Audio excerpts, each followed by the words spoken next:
एकादशी है, जम के बोलो 26। जो भगवान विष्णु के पास जाकर निवेदन करी थी वो निर्जला था, निर्जला। इसलिए सारी एकादशियों में निर्जला एकादशी की महत्वता शास्त्र प्रमाण करता है। पर हिंदू धर्म के 3 व्रत ऐसे बता दिए जिन व्रतों का पुण्य समाप्त नहीं हुआ।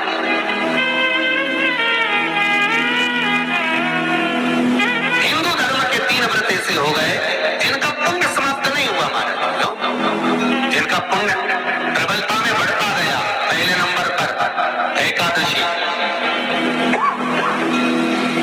दूसरे नंबर पर प्रदोष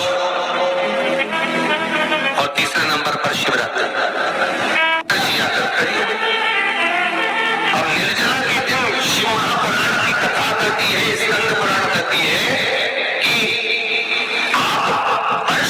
एकादशी का क्रम भले ना करें, पर निर्जला एकादशी के दिन जो तुलसी हम ठाकुर जी को समर्पित करते हैं वो तुलसी, ध्यान में देना, वो तुलसी अगर मान लो आपके पास में रखी है।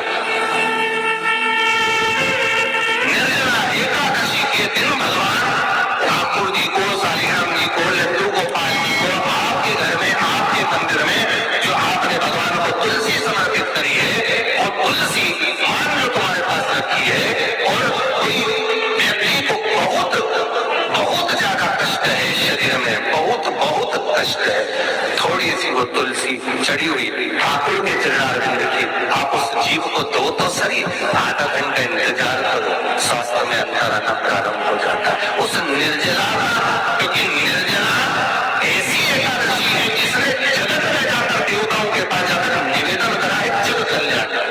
जितनी माताएं एकादशी का व्रत करती, बहुत ध्यान से सुनना आज की कथा हो, शायद जिंदगी में मिली ना मिली, और ये कथा का रास्ता तो बहुत ध्यान से सुनना। स्कंद पुराण यहाँ तक कहती है कि इस कथा के चरित्र को जो श्रवण कर लेता है उसको 26 एकादशी करना भी नहीं पड़ती। इस एकादशी की केवल ये कथा सुनकर ही वो तर जाता है। बहुत ध्यान से सुनना इसको कथा को। एकादशी के दिन जब आप जल शंकर को चढ़ाने दोनों दी जाती, जब एकादशी का दिन रहे और शंकर जी के मंदिर में आप जल समर्पित करें तो 3 बार मुख से स्वधा स्वधा स्वधा या स्वधा स्त्रोत का पाठ, जिसमें 12 श्लोक 2-4 है। पैसा तो आ रहा है और घर में टिक नहीं रहा, डॉक्टर में, पुलिस में, एक्सीडेंट आदि में, कहीं गलत जगह पर व्यसन में अगर पैसा जा रहा है, जुए में, मांसाहार, मदिरा पान, या कहीं आया पैसा, पैसा आने में कमी नहीं, आ रहा है पर टिक नहीं रहा, रुक नहीं रहा, कोई मांगने आ गया, दे दिया, फिर वहां से अपने पास नहीं आ रहा, अपन कह रहे हैं भैया हमारा पैसा तो नहीं आ रहा। तो महाराज शिव महापुराण की कथा कहती है एकादशी के दिन गंगा के जल में मात्र 7 बेलपत्री डालकर जो नंदीश्वर भगवान अर्थात जो शंकर जी के शिवलिंग के सामने नंदी होता है, उस नंदी के चरण पर गंगा का जल चढ़ाकर बेलपत्री शिव पर समर्पित कर देता है, उसके घर में रुपया रुकना चालू हो जाता है, फिर वो गलत जगह पर नहीं जाता, गलत स्थान पर वो धन जाएगा ही नहीं। मांग तुझे क्या चाहिए। एकादशी ने भगवान विष्णु से कहा, नाथ प्रभु वर दे दो, मृत्यु लोक में जो मनुष्य मेरा व्रत करेगा, चाहे जलचर, थलचर, वायुचर या सांसारिक मनुष्य, मेरा अगर एकादशी का व्रत करेगा प्रभु, उसके यहाँ धन धान्य वैभव सुख संपदा बढ़ेगी और उस जीवात्मा को नरक नहीं भोगना पड़ेगा, सीधे वैकुंठ का उसको वास मिलेगा।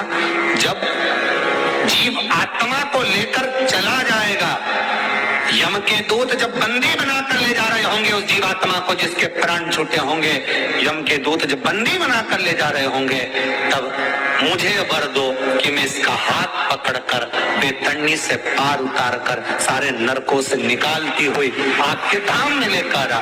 भगवान ने वर दे दिया, तथास्तु। हे एकादशी सुनो, मृत्यु लोक का मनुष्य अन्न का त्याग कर कर, क्योंकि अन्न में एकादशी के दिन पाप पुरुष रहता, अन्न का त्याग कर कर एकादशी के दिन जो मनुष्य तुम्हारा व्रत धारण करेगा, उस व्रत को करेगा और उस व्रत को धारण करेगा, उसकी मनोकामना पूर्ण होकर वो मेरे ही धाम को जाएगा। ये तो हुआ एकादशी के जन्म की कथा।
एकादशी है कौन, क्यों इसकी इतनी प्रधानता है, क्यों इसकी पुण्यता है, ऐसा क्या है एकादशी में जो इसकी पुण्यता मानी जाए?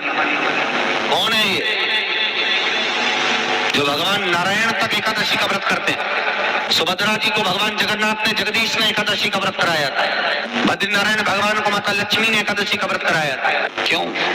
चंद्रायण एकादशी व्रत की माता। एकादशी है कौन? तो कहा जिसको व्रत करने पर भगवान नारायण भी जिसका व्रत करते हो, भगवान माता लक्ष्मी जिसका व्रत करती हो, वो एकादशी है कौन? तो शास्त्र वर्णन करता है महाराज, स्कंद पुराण का सुंदर चातुर्मास्य खंड के अंतर्गत वर्णन आया है महाराज। एक बार भगवान विष्णु आनंद में विराजमान थे, पद्मावती और माता लक्ष्मी दोनों उनके पास में विराजी हुई थी। भगवान लक्ष्मी और पद्मावती दोनों बैठी, एक सिर के पास, एक चरण के पास।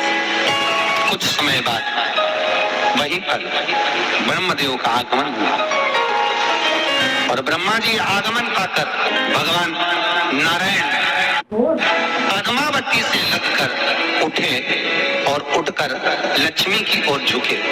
झुकने पर इन तीनों के समागम से भगवान नारायण के हृदय चित्त से एक कन्या प्रकट हो गई। उस कन्या का नाम एका था। क्या नाम था? एका। अब 10 उसके गुण इतने प्रबल थे, वो 10 गुण उसके बड़े प्रबल थे कि वो एका जिसको निहारती थी उसको संपदावान बना देती थी, जिसको देख लेती थी उसके जीवन में वो आनंद की अनुभूतियां करा देती थी। एका जिस मार्ग से जाती थी उस मार्ग के द्वार खोल देती थी। एका का पुण्य इतना पुण्य प्रखर। पद्मावती और लक्ष्मी ने कहा, महाराज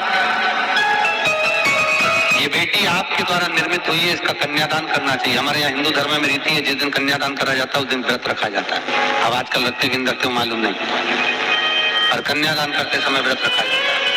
व्रत रखना, एका का कन्यादान करना है। भगवान बोले कन्यादान करें, किसको दे?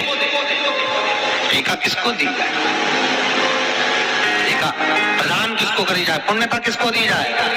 भगवान नारायण ने उसी समय लक्ष्मी और पद्मा से पूछा, तुम एकादशी के दिन जब आप जल शंकर को चढ़ाने तो रोटी जाए, जब एकादशी का दिन रहे और शंकर जी के मंदिर में आप जल समर्पित करें तो 3 बार मुख से स्वधा स्वधा स्वधा या स्वधा स्रोत का पाठ, जिसमें 12 श्लोक 2-4 है। पैसा तो आ रहा है और घर में टिक नहीं रहा। डॉक्टर में, पुलिस में, एक्सीडेंट आदि में, कहीं गलत जगह पर व्यसन में अगर पैसा जा रहा है, जुए में, मांसाहार, मदिरा पान, या कहीं आया पैसा आने में कमी नहीं है, आ रहा है पर टिक नहीं रहा, रुक नहीं रहा। कोई मांगने आ गया, दे दिया, फिर वहां से अपने पास नहीं आ रहा, अपन कह रहे भैया हमारा पैसा तो नहीं आ रहा। तो महाराज शिव महापुराण की कथा कहती है, एकादशी के दिन गंगा के जल में मात्र 7 बेलपत्री डालकर जो नंदीश्वर भगवान अर्थात जो शंकर जी के शिवलिंग के सामने नंदी होता है, उस नंदी के चरण पर गंगा का जल चढ़ाकर बेलपत्री शिव पर समर्पित कर देता है, उसके घर में रुपया रुकना चालू हो जाता है। फिर वो गलत जगह पर नहीं जाता, गलत स्थान पर वो धन जाएगा ही नहीं।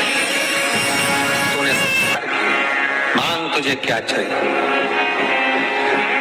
एकादशी ने भगवान विष्णु से कहा, नाथ प्रभु वर दे दो, मृत्यु लोक में जो मनुष्य मेरा व्रत करेगा, चाहे जलचर, थलचर, वायुचर या सांसारिक मनुष्य, मेरा अगर एकादशी का व्रत करेगा प्रभु, उसके यहाँ धन धान्य वैभव सुख संपदा बढ़ेगी और उस जीवात्मा को नरक नहीं भोगना पड़ेगा, सीधे वैकुंठ का उसको वास मिलेगा। जब जीव आत्मा को लेकर चला जाएगा, यम के दूत जब बंदी बनाकर ले जा रहे होंगे उस जीवात्मा को जिसके प्राण छूटे होंगे, यम के दूत जब बंदी बनाकर ले जा रहे होंगे, तब मुझे वर दो कि मैं इसका हाथ पकड़कर बेतरनी से पार उतार कर सारे नरकों से निकालती हुई आपके